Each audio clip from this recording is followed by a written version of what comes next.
السلام علیکم ورحمۃ اللہ تعالی وبرکاتہ۔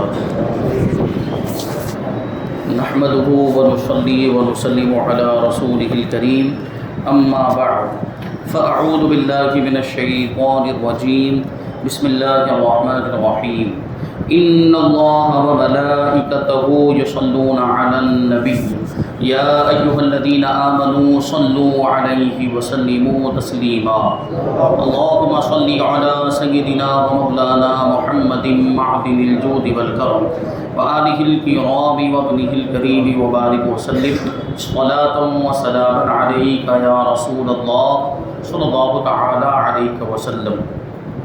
سورہ آل عمران آیت نمبر 61 کی تفسیر ہے۔ اللہ تبارک و تعالی ارشاد فرماتا ہے فمن حاجک فیہ من بعد ما جاءک من العلم فقل تعالوا ندعو ابناءنا وابناءکم ونساءنا ونساءکم وانفسنا وانفسکم ثم نبتہل فنجعل لعنۃ اللہ علی الکاذبین۔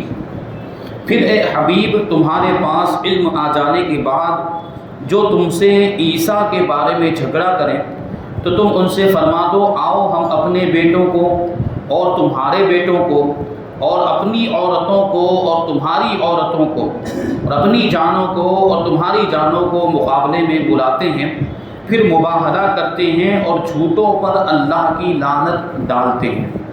اس سے پہلے والی آیت کریمہ میں آپ نے سماعت کیا کہ نجران کے کچھ عیسائی حضور پاک صلی اللہ علیہ وسلم کی بارگاہ میں آئے اور حضرت عیسیٰ علیہ السلام کے تعلق سے حضور پاک صلی اللہ علیہ وسلم سے مناظرہ کرنے لگ گئے، بحث و مباحثہ کرنے لگ گئے۔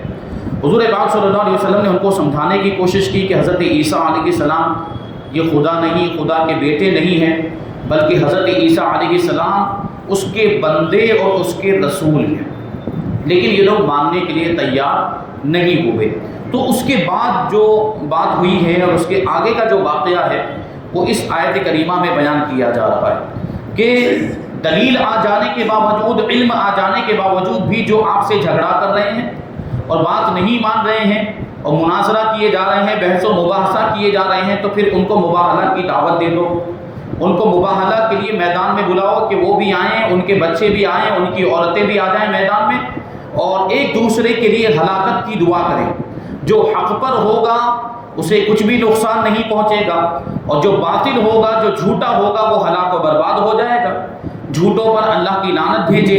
یہ مباہلہ اس آیت کریمہ کے اندر مباہلہ کا ذکر ہے، جو حضور پاک صلی اللہ علیہ وسلم کو حکم دیا گیا تھا نجران کے عیسائیوں کو مباہلہ کی دعوت دینے کا۔ تو دیکھیے فرماتے ہیں یہاں مباہلہ کا ذکر ہو رہا ہے، اس کا معنی پہلے سمجھ لیں۔ مباہلہ کا عمومی مفہوم یہ ہے کہ دو مد مقابل افراد جن میں اختلاف چل رہا ہو، جو ایک دوسرے کے مد مقابل ہوں، آپس میں یوں دعا کریں کہ اگر تم حق پر ہو اور میں باطل ہوں تو اللہ تبارک و تعالیٰ مجھے ہلاک کر دے، اور اگر میں حق پر ہوں تم باطل پر ہو یعنی تم جھوٹے ہو تو اللہ تبارک و تعالیٰ تمہیں ہلاک کر دے۔ پھر یہی بات دوسرا فریق بھی کہے، دوسرا سامنے والا دوسری پارٹی بھی کہے۔ اب اس کے پیچھے جو واقعہ ہے وہ بیان کرتے ہیں۔ جب سرکار دو عالم صلی اللہ علیہ وسلم نے نجران کے عیسائیوں کو یہ آیت پڑھ کر سنائی اور مباہلہ کی دعوت دی تو وہ کہنے لگے کہ ہم غور کرتے ہیں اور مشورہ کرتے ہیں، کل آپ کو جواب دیں گے۔ جب وہ جمع ہوئے آپس میں غور و فکر کرنے کے لیے، مشورہ کرنے کے لیے، تو انہوں نے اپنے سب سے بڑے عالم اور صاحب رائے یعنی سب سے زیادہ عقل رکھنے والے، ہوش مندی رکھنے والے شخص سے جس کا نام عاقب تھا، اس سے کہا کہ اے عبد المسیح اس کا لقب ہے، مباہلہ کرنے کے بارے میں آپ کی کیا رائے ہے؟ تو اس نے کہا کہ اے نصارہ کی جماعت، اے عیسائیوں کے گروہ، تم پہچان چکے ہو، تم جان چکے ہو کہ محمد نبی مرسل تو ضرور ہے، یعنی تم جانتے ہو کہ یہ نبی ہیں، رسول ہیں، اور یہ تم پہچان گئے ہو۔ اگر تم نے ان سے مباہلہ کیا تو سب ہلاک ہو جاؤ گے، سب برباد ہو جاؤ گے۔ اب اگر نصرانیت پر قائم رہنا چاہتے ہو، عیسائیت پر قائم رہنا چاہتے ہو تو انہیں چھوڑ دو اور گھروں کو لوٹ جاؤ۔ یہ مشورہ ہونے کے بعد وہ رسول کریم صلی اللہ علیہ وسلم کی خدمت میں حاضر ہوئے تو انہوں نے دیکھا کہ حضور انور صلی اللہ علیہ وسلم کی گود میں تو امام حسین رضی اللہ تعالی عنہ ہیں اور دست مبارک میں امام حسن رضی اللہ تعالی عنہ کا ہاتھ ہے۔ حضرت فاطمہ رضی اللہ تعالی عنہا اور حضرت علی کرم اللہ وجہہ الکریم حضور پاک صلی اللہ علیہ وسلم کے پیچھے ہیں۔ اس انداز میں حضور پاک صلی اللہ علیہ وسلم اپنے کاشانہ نبوت سے، اپنے مکان مبارک سے باہر نکلے۔ ان لوگوں نے حضور کو اس کیفیت میں دیکھا۔ حضور پر نور صلی اللہ علیہ وسلم ان سب سے فرما رہے تھے۔ کن سے؟ حضرت امام حسین، امام حسن، حضرت فاطمہ، حضرت علی رضی اللہ تعالی عنہم سے فرما رہے تھے کہ جب میں دعا کروں تو تم سب آمین کہنا۔ نجران کے سب سے بڑے عیسائی پادری نے جب ان حضرات کو دیکھا، پنجتن پاک کو دیکھا، تو وہ کہنے لگا کہ ایک جماعت نصارہ، میں ایسے چہرے دیکھ رہا ہوں کہ اگر یہ لوگ اللہ تبارک و تعالیٰ سے پہاڑ کو ہٹا دینے کے لیے دعا کریں تو اللہ تبارک و تعالیٰ پہاڑ کو اس کی جگہ سے ہٹا دے گا۔ ان سے مباہلہ نہ کرنا ورنہ سب کے سب ہلاک ہو جاؤ گے اور قیامت تک روئے زمین پر کوئی عیسائی باقی نہیں رہے گا۔ یہ سن کر نصرانیوں نے سرکار کائنات صلی اللہ علیہ وسلم کی خدمت میں عرض کیا کہ مباہلہ کی تو ہماری رائے نہیں، یعنی مباہلہ نہیں کرنا چاہتے۔ آخرکار انہوں نے جزیہ دینا منظور کر لیا، یعنی ٹیکس ادا کرنا منظور کر لیا، مگر مباہلہ کے لیے تیار نہیں ہوئے۔ اور یہ بھی سوچنے جیسی بات ہے کہ وہ کتنی ہٹ درمی پر تھے، وہ کیسے ضدی لوگ تھے۔ وہ یہ پہچان چکے تھے کہ یہی نبی آخر الزماں ہیں اور ان سے مباہلہ کرنے میں ہم کامیاب نہیں ہو سکتے۔ اگر ان سے مباہلہ کریں گے تو ہلاک و برباد ہو جائیں گے، پھر بھی ایمان نہیں لائیں۔ ایمان لے آنا چاہیے تھا ان کو۔ حضور پاک صلی اللہ علیہ وسلم جب میدان میں تشریف لائے اور ان کے اندر مباہلہ کرنے کی طاقت نہیں، ان کے عالموں نے یہ بات کہہ دی تھی، تو پھر حق تو یہ تھا نا کہ وہ ایمان لے آتے، حضور پاک صلی اللہ علیہ وسلم کو مان لیتے، لیکن نہیں مانا۔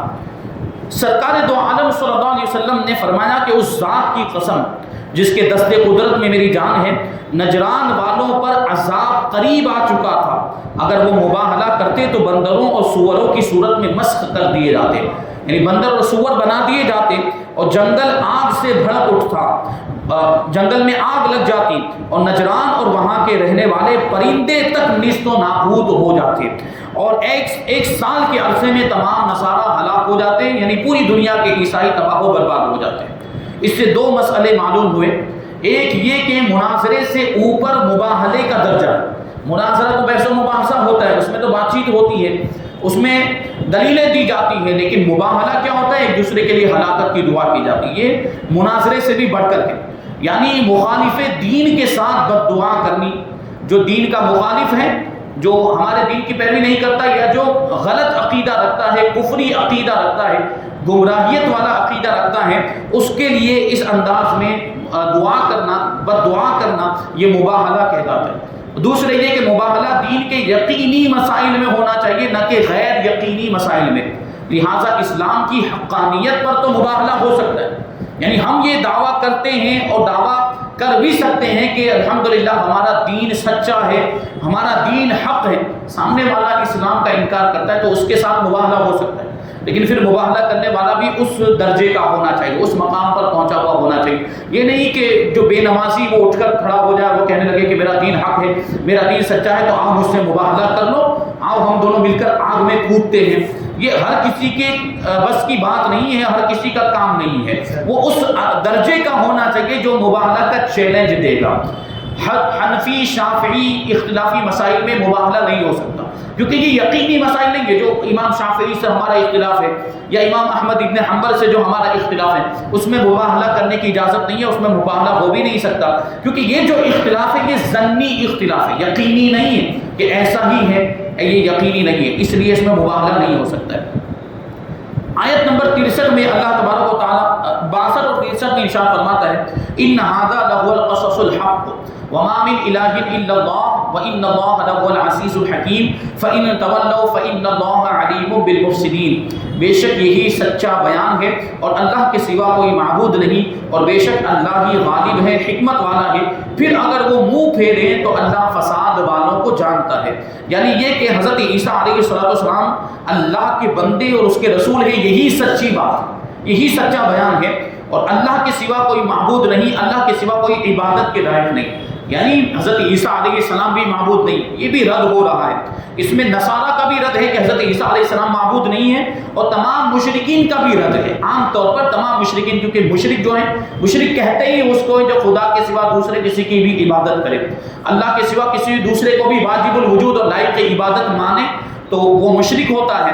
تو اس میں ان کا بھی رد ہے، عیسائیوں کا بھی رد ہے، اور سارے مشرکین کا رد ہے کہ اللہ کے سوا کوئی عبادت کے لائق نہیں، اللہ تبارک و تعالی ہی عبادت کے لائق ہے، وہی معبود ہے۔ آیت نمبر 64 میں اللہ تعالیٰ فرماتا ہے قُلْ يَا أَهْلَ الْكِتَابِ تَعَالَوْا إِلَىٰ كَلِمَةٍ سَوَاءٍ بَيْنَنَا وَبَيْنَكُمْ أَلَّا نَعْبُدَ إِلَّا اللَّهَ وَلَا نُشْرِكَ بِهِ شَيْئًا وَلَا يَتَّخِذَ بَعْضُنَا بَعْضًا أَرْبَابًا مِّن دُونِ اللَّهِ فَإِن تَوَلَّوْا فَقُولُوا اشْهَدُوا بِأَنَّا مُسْلِمُونَ۔ اے حبیب آپ فرما دیجئے کہ اے اہل کتاب، ایسے کلمے کی طرف آؤ جو ہمارے اور تمہارے درمیان برابر ہے، یعنی جس میں ہمارا اور تمہارا اتفاق ہے، اور وہ یہ ہے کہ ہم اللہ کے سوا کسی کی عبادت نہ کریں اور کسی کو اس کا شریک نہ ٹھہرائیں، اور ہم میں کوئی ایک اللہ کے سوا کسی دوسرے کو اپنا رب نہ بنائے۔ پھر بھی اگر وہ منہ پھیرے تو اے مسلمانوں تم کہہ دو، تم گواہ رہو کہ ہم سچے مسلمان ہیں۔ اہل کتاب کو 3 چیزوں کی طرف دعوت دی گئی۔ اہل کتاب سے مراد کون ہے؟ یہود و نصارہ، جو کسی آسمانی کتاب کے ماننے والے۔ یہودی توریت کو ماننے کا دعویٰ کرتے ہیں اور عیسائی انجیل کو ماننے کا دعویٰ کرتے ہیں، تو یہ ہوئے اہل کتاب۔ ان کو دعوت دی جا رہی ہے 3 چیزوں کی دعوت۔ پہلی یہ کہ اللہ تبارک و تعالیٰ کے سوا ہم کسی کی عبادت نہ کریں، اور یہ وہ چیز ہے جس میں قرآن، توریت اور انجیل سب متفق ہیں۔ بھائی قرآن میں بھی یہی حکم ہے کہ اللہ کے سوا کسی کی عبادت نہیں، اور توریت میں بھی یہی حکم ہے، انجیل میں بھی یہی حکم ہے، اور ان میں کسی کا بھی اختلاف نہیں۔ یعنی توریت، انجیل اور قرآن کے بعد بیان کی گئی، اس میں سب کا اتفاق ہے، مسلمانوں کا بھی اتفاق ہے، اہل کتاب یعنی یہود اور نصارہ کا بھی اتفاق ہے۔ تو یہ ایسی بات ہے، اس کی طرف بلایا جا رہا ہے۔ دوسرے یہ کہ ہم کسی کو اللہ کا شریک نہ ٹھہرائیں، یعنی شرک نہ کریں، یعنی اللہ تبارک و تعالیٰ کے سوا کسی کو عبادت کے لائق یا واجب الوجود سمجھنا، یہ شریک ٹھہرانا کہلاتا ہے۔ تو یہاں یہ کہا جا رہا ہے کہ ہم میں سے کوئی بھی اللہ تبارک و تعالیٰ کا شریک نہ ٹھہرائیں، نہ حضرت عیسیٰ علیہ السلام کو، نہ حضرت عزیر علیہ السلام کو، اور نہ کسی اور کو۔ اور یہ بات یقیناً پہلی بات ماننے کے مترادف ہے۔ یعنی کیا مطلب ہوا؟ پہلی بات میں کیا بیان کیا گیا کہ اللہ کے سوا کسی کی عبادت نہ کریں، عبادت اللہ ہی کی ہے، معبود اللہ ہی ہے، تو اس کے ساتھ شریک ٹھہرانا یہ تو اس کے خلاف ہو جائے گا۔ اللہ تبارک و تعالیٰ کے علاوہ کسی دوسرے کو معبود سمجھنا یہی تو شرک ہے، اور یہ اللہ تبارک و تعالیٰ ہی کو معبود سمجھنے کے خلاف ہے۔ تو شرک نہ کرنا اور اللہ تبارک و تعالیٰ کی عبادت کرنا یہ دونوں آپس میں مترادف ہیں، یعنی دونوں ایک ہی باتیں۔ اور تیسری بات یہ کہ ہم میں سے کوئی کسی کو اپنا رب نہ بنائے، یعنی آپس میں سے ایک دوسرے کو کوئی رب نہ بنائے، جیسے یہود و نصارہ کرتے تھے۔ یہود و نصارہ کیا کرتے تھے کہ اپنے علماء، اپنے عالموں اور پادریوں کو اپنا رب بنا لیا تھا۔ اب رب بنانے کا کیا مطلب کہ ان کے احکام کو اللہ تبارک و تعالیٰ کے حکم کے برابر سمجھتے تھے، عالموں کے حکم کو اور اپنے پادریوں کے حکم کو اللہ تبارک و تعالیٰ کے حکم کے برابر سمجھتے تھے۔ تو یہ رب بنانا ہو گیا۔ اس آیت میں اختلاف ختم کرنے کا ایک بہت ہی بہترین طریقہ بیان کیا گیا ہے کہ جو مشترکہ اور متفقہ چیزیں ہیں انہیں طے کر لیا جائے تاکہ اختلافی امور ممتاز ہو جائیں۔ یعنی اگر 2 گروپ ہیں اور 2 گروہ ہیں، ان میں اختلاف پایا جاتا ہے، تو سب سے پہلے تو یہ طے کر لیا جائے کہ ہمارے اور ان 2 گروپ کے، ان دونوں گروپ کے درمیان، دونوں فریق کے درمیان کن چیزوں میں اتفاق ہے۔ پہلے وہ طے کر لیا جائے تو وہ چیزیں الگ ہو جائیں گی۔ اب جن چیزوں میں اختلاف ہے وہی چیزیں بچیں گی، تو اس میں بحث کرنا آسان ہو جائے گا کہ یہی اختلافی مسائل ہیں اور اسی میں ہمیں گفتگو کرنا ہے اور اسی میں بات چیت کرنا ہے، اور ان کی تعداد کم ہو جائے گی، بحث صرف انہی میں منحصر رہے گی۔ ورنہ ہوتا یہ ہے کہ جب بحث کی جاتی ہے تو کبھی اختلافی موضوع زیر بحث آتا ہے اور کبھی اتفاقی پر بحث شروع ہو جاتی ہے۔ اختلافی مسائل میں بات چل رہی ہے اور اس میں اتفاقی باتیں بھی بیچ میں آ جاتی تو بحث اور لمبی ہو جاتی۔ تو بحث یا مناظرہ کبھی کہیں پر ہو، کسی کے ساتھ، کسی بد مذہب کے ساتھ مناظرہ ہو، تو پہلے یہ طے کر لیا جائے کہ مناظرہ کس بارے میں ہوگا، کون سے مسائل میں ہوگا۔ تو ظاہر سی بات جو ہمارے ان کے درمیان اختلاف ہے اسی میں ہوگا، جو ہمارے ان کے درمیان متفق چیزیں ہیں جس پر ہمارا بھی اتفاق ہے، ان کا بھی اتفاق ہے، اس میں بحث کرنے کا، مناظرہ کرنے کا کوئی مطلب ہی نہیں۔ تو یہ پہلے سے طے ہو جائے تو وہ باتیں باتیں بیچ میں آئے گی ہی نہیں، جو اختلافی باتیں ہیں وہی بیچ میں آئیں گی۔ اس آیت کریمہ سے وہ طریقہ ہمیں معلوم ہوتا ہے۔ آیت نمبر 65 میں حضرت ابراہیم علیہ السلام کا ذکر ہے۔ اب یہاں سے موضوع تبدیل ہو رہا ہے، ٹاپک تبدیل ہو رہا ہے۔ ابھی تک حضرت عیسیٰ علیہ السلام کا ذکر چل رہا تھا، لیکن اب حضرت ابراہیم علیہ السلام کے بارے میں آنے والی آیت کریمہ میں ایک بات بیان کی جا رہی ہے، اور یہاں پر بھی یہود و نصارہ کا ہی ذکر ہے۔ پیچھے جو آیت گزری اس میں حضرت عیسیٰ علیہ السلام کا اور خاص طور پر نصرانیوں کا ذکر تھا، جو حضرت عیسیٰ علیہ السلام کو ماننے کا دعویٰ کرتے ہیں، لیکن یہاں پر دونوں کا ذکر ہوگا، یعنی عیسائیوں کا بھی ذکر ہوگا اور یہودیوں کا بھی ذکر ہوگا۔ اور عیسائی اور یہودی حضرت ابراہیم علیہ السلام کے بارے میں جو عقیدہ رکھتے تھے وہ عقیدہ اس آیت کریمہ میں بیان کیا جا رہا ہے۔ وہ کیا ہے؟ اللہ تبارک و تعالیٰ فرماتا ہے یا اہل الکتاب لم تحاجون فی ابراہیم وما انزلت التوراۃ والانجیل الا من بعد افلا تعقلون۔ اے اہل کتاب تم ابراہیم کے بارے میں کیوں جھگڑتے ہو؟ یعنی اہل کتاب یہود و نصارہ، یہودی عیسائیوں سے، عیسائی یہودی، یہ آپس میں جھگڑا کرتے تھے حضرت ابراہیم علیہ السلام کے بارے میں۔ تو ان سے فرمایا جا رہا ہے کہ اے اہل کتاب، اے یہود و نصارہ، تم ابراہیم کے بارے میں کیوں جھگڑتے ہو، حالانکہ توریت اور انجیل تو اتری ہی ان کے بعد ہے۔ یعنی توریت اور انجیل حضرت ابراہیم علیہ السلام کے بعد نازل ہوئی ہیں، تو تمہیں عقل نہیں؟ تو کیا تمہیں عقل نہیں؟ کیا تم سمجھتے نہیں؟ یہ کتنی بے وقوفی والی بات ہے۔ اچھا، اس کے پیچھے کا واقعہ آپ جانیں گے، اس کو سنیں گے تو پوری بات واضح ہو جائے گی۔ کیا ہوا تھا؟ نجران کے عیسائیوں نے، یہی نجران کے عیسائی جن کا ذکر پہلے ہوا، نجران کے عیسائیوں نے اور یہودیوں، نجران کے عیسائیوں اور یہودیوں کے علماء کے درمیان حضرت ابراہیم علیہ السلام کے بارے میں جھگڑا ہوا۔ نجران کے عیسائی اور یہودیوں کے علماء یہ لڑنے لگ گئے، جھگڑا کرنے لگ گئے حضرت ابراہیم علیہ السلام کے بارے میں۔ یہودی کہتے تھے کہ حضرت ابراہیم علیہ السلام یہودی تھے، لہٰذا ہمارا دین بڑا ہے، ہمارا دین سچا ہے۔ اور عیسائی کہتے تھے کہ حضرت ابراہیم علیہ السلام عیسائی تھے، لہٰذا ہمارا دین بڑا ہے اور ہمارا دین سچا ہے۔ آخر کار ان دونوں نے جب کوئی فیصلہ نہیں ہو پایا، جب کوئی نتیجہ نہیں نکل پایا، تو ان دونوں نے سرکار دو عالم صلی اللہ علیہ وسلم کو اپنا حاکم بنایا۔ لیکن یہ بھی سوچنے جیسی بات کہ یہود و نصارہ کے درمیان اختلاف ہو رہا ہے حضرت ابراہیم علیہ السلام کے بارے میں، اور جب اس کا کوئی حل نہیں نکل پا رہا ہے تو یہ بھی اسی نتیجے پر پہنچے ہیں یہود و نصارہ کہ اس کا کوئی حل ہمیں اگر عطا فرما سکتا ہے اور اس کا کوئی صحیح فیصلہ کر سکتا ہے تو وہ نبی آخر الزمان صلی اللہ علیہ وسلم ہے۔ اس لیے اپنا یہ فیصلہ لے کر اب سوچے کہ خود ان کے علماء میں اختلاف ہو گیا ہے، تو علماء کے پاس تو جا ہی نہیں سکتے تھے کیونکہ خود وہ لڑ رہے ہیں، خود وہ جھگڑا کر رہے ہیں، تو اب کون فیصلہ کر سکتا تھا؟ وہ حضور پاک صلی اللہ علیہ وسلم ہی کی ذات تھی، ان کے پاس فیصلہ کروا رہے ہیں لیکن ماننے کے لیے پھر بھی تیار نہیں ہو رہے۔ کیسی عجیب قوم ہے اور کیسے بے وقوف لوگ ہیں۔ تو یہ مسئلہ لے کر حضور پاک صلی اللہ علیہ وسلم کی بارگاہ میں پہنچے اور حضور پاک صلی اللہ علیہ وسلم کو اپنا حاکم بنایا، اپنا فیصل بنایا، جج بنایا۔ تو اس پر یہ آیت کریمہ نازل ہوئی جس میں ان بے وقوفوں کی انتہائی جہالت کو ظاہر فرمایا گیا کہ یہودیت حضرت موسیٰ علیہ السلام اور نصرانیت حضرت عیسیٰ علیہ السلام سے جاری ہوئی۔ بھائی یہودیت کہاں سے جاری ہوئی؟ حضرت موسیٰ علیہ السلام سے، اور عیسائیت حضرت عیسیٰ علیہ السلام سے جاری ہوئی، اور حضرت ابراہیم علیہ السلام تو ان دونوں بزرگوں سے کئی سو سال پہلے ہوئے۔ حضرت ابراہیم علیہ السلام کا زمانہ ان سے پہلے کا زمانہ ہے، تو وہ یہودی یا عیسائی کیسے ہو سکتے ہیں؟ جب حضرت ابراہیم علیہ السلام حضرت موسیٰ سے بھی پہلے گزرے ہیں اور حضرت عیسیٰ علیہ السلام سے بھی پہلے گزرے ہیں، تو وہ یہودی اور عیسائی کیسے ہو سکتے ہیں؟ چنانچہ فرمایا کہ اے اہل کتاب تم ابراہیم علیہ السلام کے بارے میں کیوں جھگڑتے ہو کہ وہ یہودی تھے یا عیسائی تھے، حالانکہ توریت اور انجیل تو ان کے بعد اتری ہے۔ تو کیا تمہیں اتنی بھی عقل نہیں ہے کہ کئی سو سال پہلے جو شخص گزر چکا ہے وہ بعد والے گروہ میں کیسے شامل ہو سکتا ہے؟ یہودی کیسے ہو سکتا ہے؟ عیسائی کیسے ہو سکتا ہے؟ یعنی حضرت ابراہیم علیہ السلام نہ یہودی تھے نہ عیسائی تھے، ان کا یہودیت اور عیسائیت سے کوئی تعلق نہیں تھا۔ تو ان دونوں کے جو دعوے ہیں وہ دونوں دعوے جھوٹے اور غلط ثابت ہو گئے۔ یہ آیت کریمہ نازل ہوئی اور حضور پاک صلی اللہ علیہ وسلم کی بارگاہ سے ان کو یہ جواب مل گیا، یہ فیصلہ مل گیا، تو دونوں خاموش ہو گئے۔ اس سے معلوم ہوا کہ بزرگوں سے لوگوں کے الزام دور کرنا یہ سنت الہیہ ہے۔